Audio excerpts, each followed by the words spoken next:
Smooth and silky hair ఉండడం ఎవరికి నచ్చదు చెప్పండి. సో ఈ వీడియోలో నేను ప్రీ హెడ్ బాత్ రొటీన్ చెప్తాను. స్మూత్ అండ్ సిల్కీ హెయిర్ న్యాచురల్గా వస్తుంది. నెంబర్ 1, హెడ్ బాత్కి 1 అవర్ ముందు ఖచ్చితంగా కోకోనట్ ఆయిల్తో లైట్గా మసాజ్ చేయండి. అండ్ మసాజ్ కోసం లైట్గా హీట్ చేసిన ఆయిల్ వాడితే మాక్సిమం బెనిఫిట్స్ వస్తాయి. Number 2, aloe vera gel. Pure aloe vera జెల్ని స్కాల్ప్ ప్లస్ హెయిర్ లెంత్కి థిన్ లేయర్గా అప్లై చేయండి.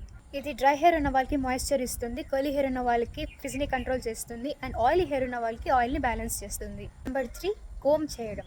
ఆయిల్ ఆర్ హెయిర్ మాస్క్ వేసిన తర్వాత వైట్ టూత్ కోమ్తో డీటాంగిల్ చేయండి. ఇది హెయిర్ బ్రేకేజ్ని తగ్గిస్తుంది. నెంబర్ 4, హెడ్ బాత్ చేసేటప్పుడు హాట్ వాటర్ అవాయిడ్ చేసి luke warm water or normal వాటర్తో హెడ్ బాత్ చేయండి, లేదంటే హెయిర్ డ్రై అండ్ ఫ్రిజీగా అయిపోతుంది. నెంబర్ 5, మీరు యూజ్ చేసే షాంపూ క్వాంటిటీ చూసుకోవాలి. కాయిన్ సైజ్ షాంపూ సరిపోతుంది. స్కాల్ప్ని క్లీన్ చేయాలి అండ్ హెయిర్ లెంత్ని ఎక్కువ వాష్ చేయకూడదు. Result smooth hair, silky feel, less frizzy and natural shine కనిపిస్తుంది.